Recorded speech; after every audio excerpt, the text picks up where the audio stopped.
Welcome to Time Valley Paranormal TV. My name is Chris Burgess and I'm the founder and lead investigator for Time Valley Paranormal Investigations.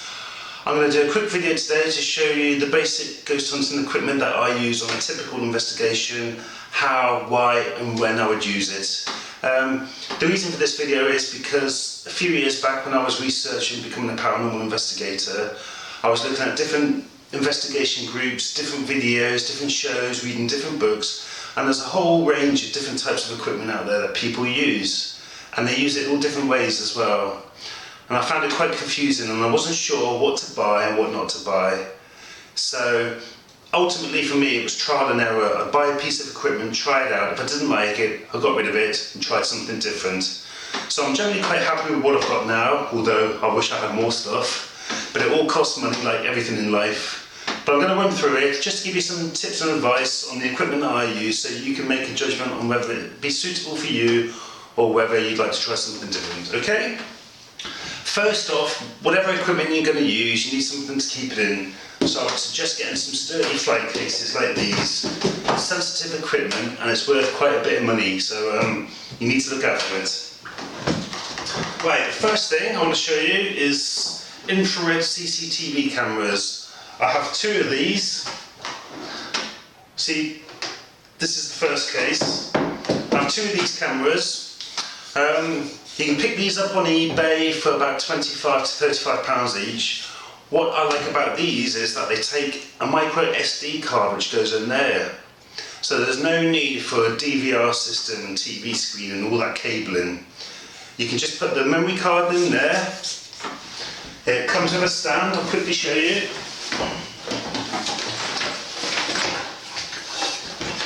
See, it comes with a stand like that, screws in, and then you can direction it whichever way you like. So you just plug it in, set it up, and away you go. So after the investigation, when you want to review your evidence, all you have to do is take the memory card out into the computer, simple as that. You can also use these with a DVR system if you want, because it has a BNC connection. Please be careful though, there are similar ones to this on eBay, but they have a USB connection instead of a BNC connection. I bought one of those once, tried it, and it didn't work.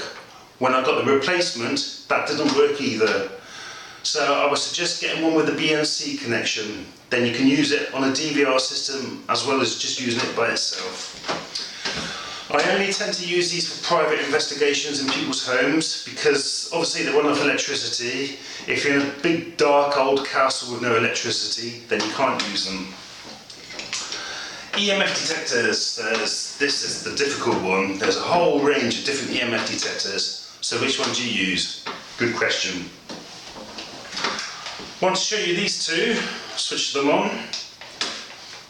Very cheap models, these ones. I'm not a great fan of these, so the only time I use these, I use them kind of like trigger objects. You know, I'll set my cameras up, I'll put these in view of a camera, and then I'm reviewing my evidence. I'm just looking to see if these are activated at all. This one, if you go on ghost hunting equipment on eBay, they're selling them for about £12 to £16 each.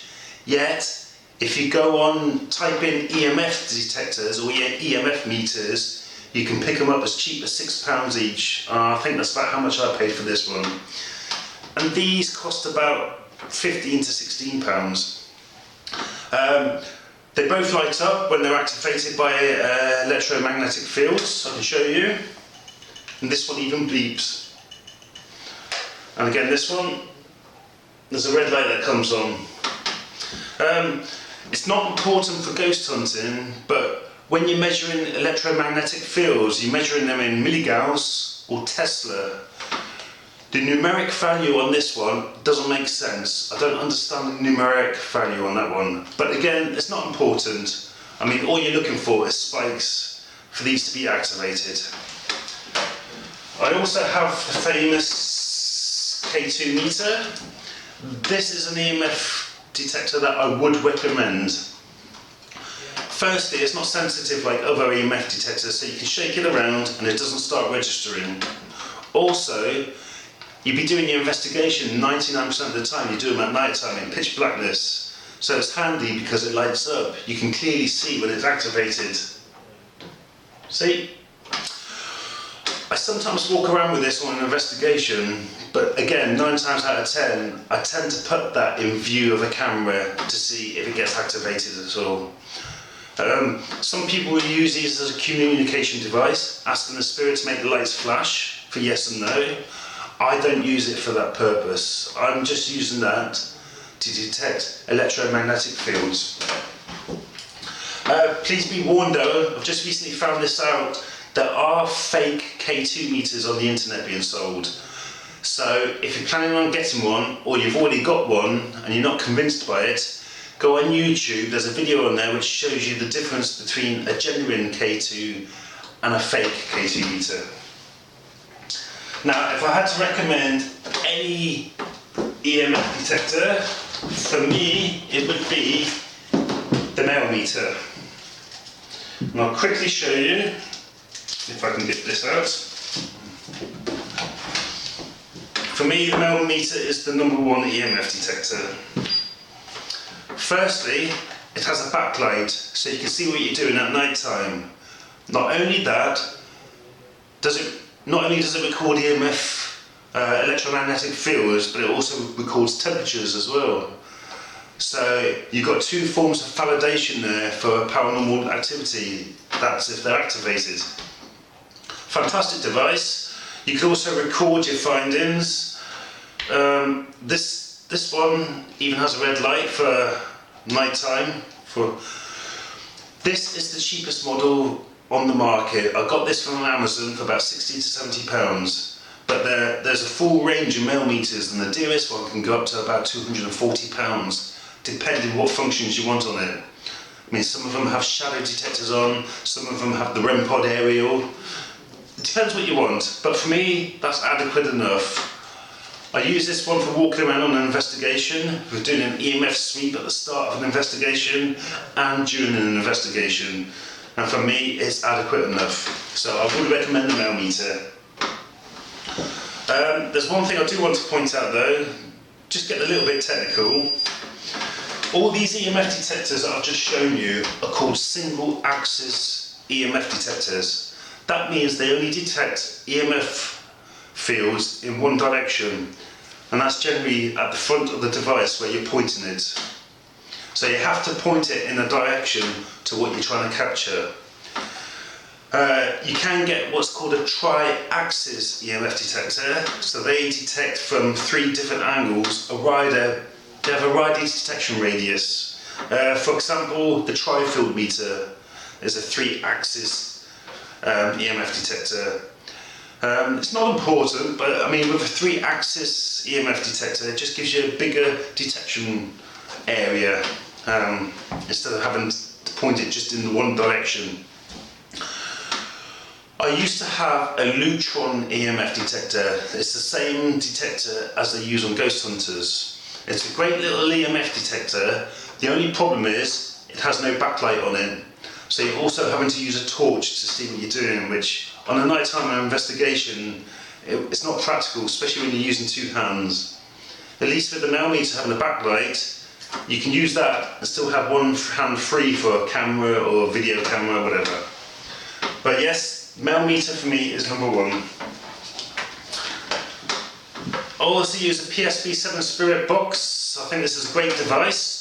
There's recently been some controversy about spirit boxes. The fact that you can pick up radio station interference.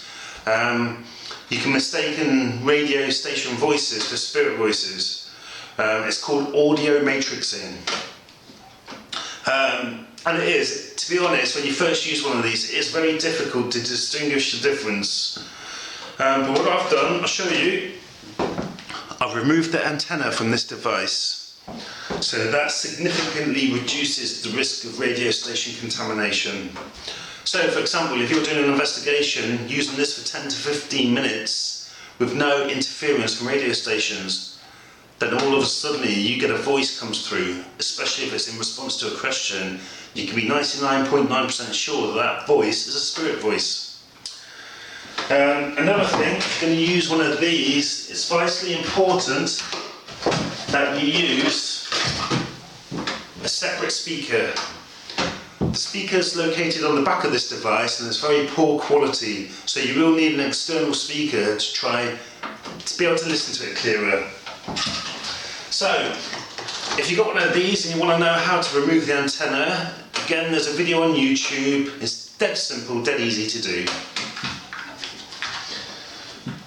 Non-contact digital thermometer. I don't use this very often, to be honest with you.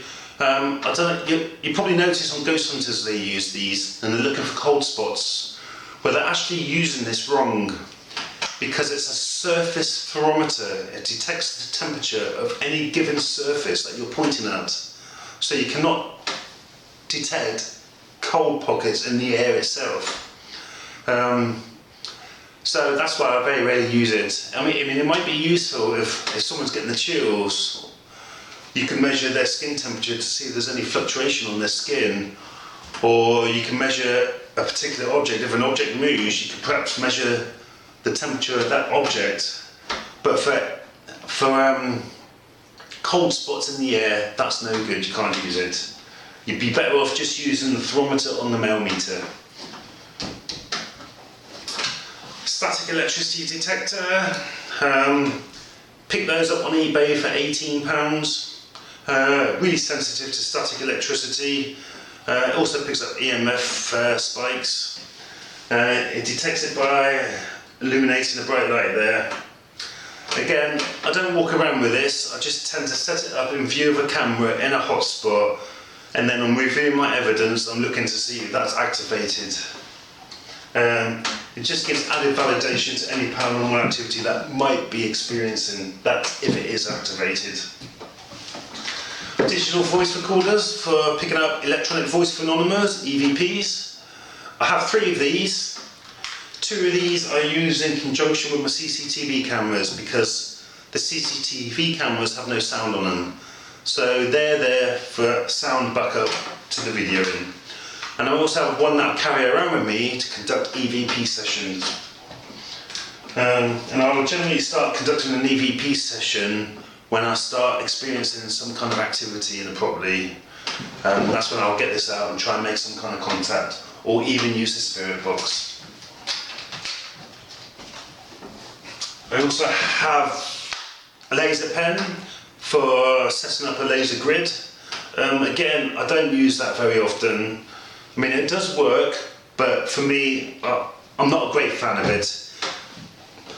But what you do with one of these is you set this up, so you've got a laser grid set up in a particular area, and then you just monitor the laser grid to watch for any deviations within that grid or any movement. Obviously, you're on a nighttime investigation, you're in pitch blackness. It's vitally important that you use a torch. But if you're going to use a torch, use one with a red light, because then that's not going to interfere too much with your own night vision. And that's why the military use red lights at night time for map reading, so it doesn't affect your own night vision. But you do need a torch for safety reasons. We also have an ultraviolet torch. Now, I tend to use this in conjunction with a full spectrum camera or full spectrum camcorder. As you know, a full spectrum camera looks in a wider light spectrum than our own eyes can see. And because you're already filming in an infrared light, I just use the ultraviolet light just as added support for that full spectrum camera. You can use this also forensically. For example, if you're trying to look for footprints on a wooden floorboard, or looking for any markings on the mirror perhaps. But generally I use that in conjunction with the full spectrum camera. Right, going on to box number 2. In here I have my Vivitar full spectrum camcorder. Again, this looks in a deeper light spectrum than what our own eyes can see. This one doesn't have its own infrared light source, so I have to use a separate one with it. Now, if I'm using this on a walkabout, I'll use that infrared light there, which screws into the bottom of the camera, and these run off a 9-volt battery, so that's straightforward. Most of the time though, I tend to use this as a static camera. I'll put it on a tripod.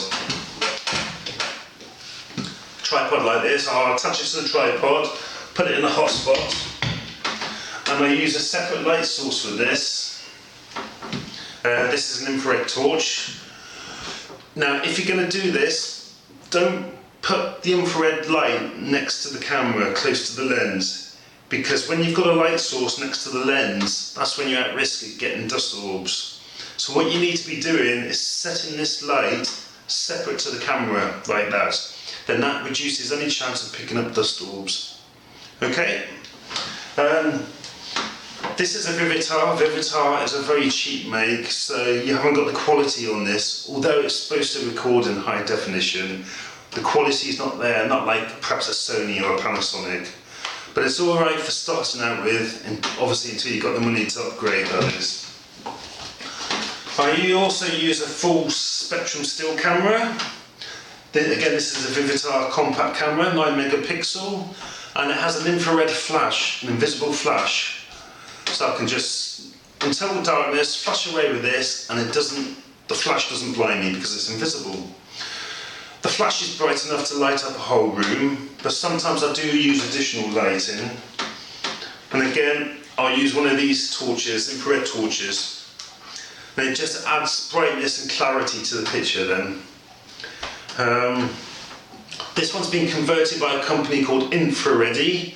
You can look them up on Facebook. I would recommend them. They are a good company for digital camera and video camera conversion. Now I also use a Sony Handycam, and if you have a look, this one's got Night Shot Plus on it. Now this is the one I use for walking around on an investigation. Has a fantastic record quality, although it does use mini discs. The mini discs only have a 30-minute recording time on them, so that's the downfall. Every 30 minutes you have to replace the disc. So you need to make sure that you've got a good supply of mini discs for it. But like I said, the quality is brilliant on it. It does have its own infrared light, but it's not very bright. So this is why I use this. This is an additional infrared torch, and obviously you're panning around like this, looking at the screen, so wherever this camera's pointing, this torch is pointing as well. And it's a very bright torch. It does make a significant difference to the clarity of the picture that you're filming, and it brightens up quite an area as well. So I would recommend one of those, infrared torch. You can get them on eBay for about £14. Again, these Sony Handycams, they're relatively cheap. I got that one including 5 mini discs for £22 on eBay. I also use a standard camera.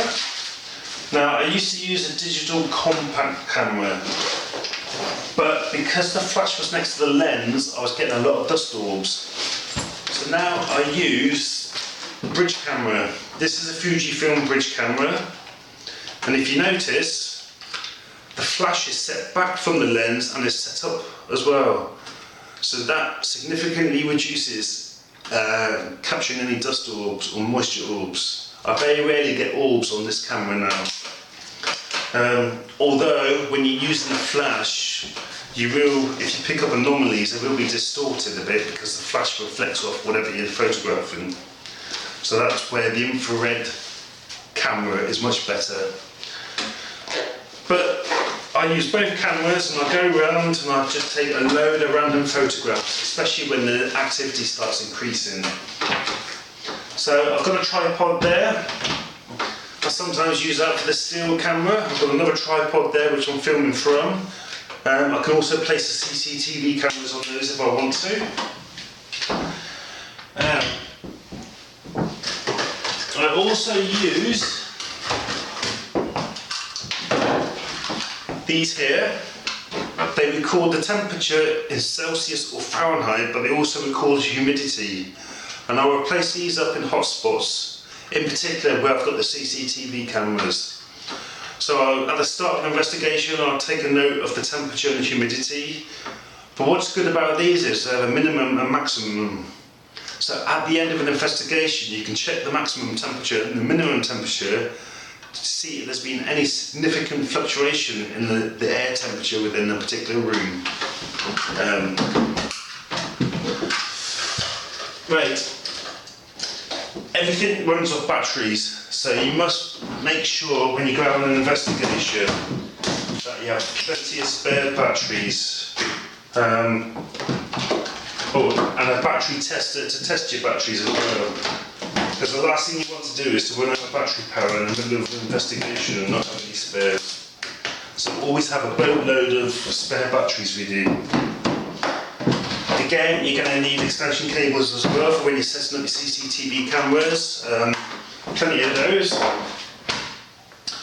I sometimes use a DVR system and a TV screen to set up a nerve centre within a property, especially on a home investigation. Because people are very reluctant to leave you alone in their house for an investigation, but at the same time they're reluctant perhaps to go around actually investigating with you. So you can set up a nerve centre in one room, attach your cameras to a DVR system and a screen, so then the owner of the property can watch what's going on within their own property while you're investigating. And also, if you want to take a few minutes out from the actual investigating, you can go back to the nerve centre and watch the screens to see what's going on. But I very rarely use that. That's just generally on private investigations. I want to show you one of these. It's supposed to be a vibration detector or a geophone. They are selling on eBay under ghost hunting equipment for about £12 to £16. But if you go on home security on eBay, you can pick them up for about £3 to £4. But to be honest, I wouldn't waste your money on these. They're advertised as a vibration detector, but they don't detect vibration. You literally have to knock it over for it to be activated. And it activates by letting off a loud alarm, and the light comes on as well. They're generally designed for doors and windows, so when the door opens or a window opens, they're activated. But for the purposes of ghost hunting, to use as a geophone, I wouldn't bother, I wouldn't waste your money on them, okay? You'd have to spend considerable money and get yourself a proper geophone. There's plenty for sale, plenty of good ones that is. Now I also take one of these on an investigation. For example, if you start hearing tapping on a wall, for me, I try and debunk things before declaring it as paranormal. So if there's a tapping on the wall, I'll use this just to double check. This is a stud detector, but it also detects metal pipe work and electrical wiring. So again, if there's a tapping behind the wall, I will use that to try and determine if there's pipe work or perhaps electrical wiring behind there. Because sometimes the tapping might be just down to pipe work. And that is about it. I've got spare batteries here for the camcorder, spare batteries for the Sony Handycam. You need spare batteries for everything, and plenty of memory cards as well. And I think that is about it. I hope that's been helpful to you. Obviously there's more things I'd like to get. For example, I'd like to get a shadow detector like they use on ghost hunters. I'd like to get an infrasound detector, but that's going to be a bit more technical. Obviously it all costs money, you just have to build it up bit by bit, bit by bit. So I hope that's been useful for you. Please check out my website, www.timevalleyparanormalinvestigations.co.uk, and hopefully I'd like to bring a video soon showing you how I actually conduct an investigation. But until then, thanks for watching and happy ghost hunting.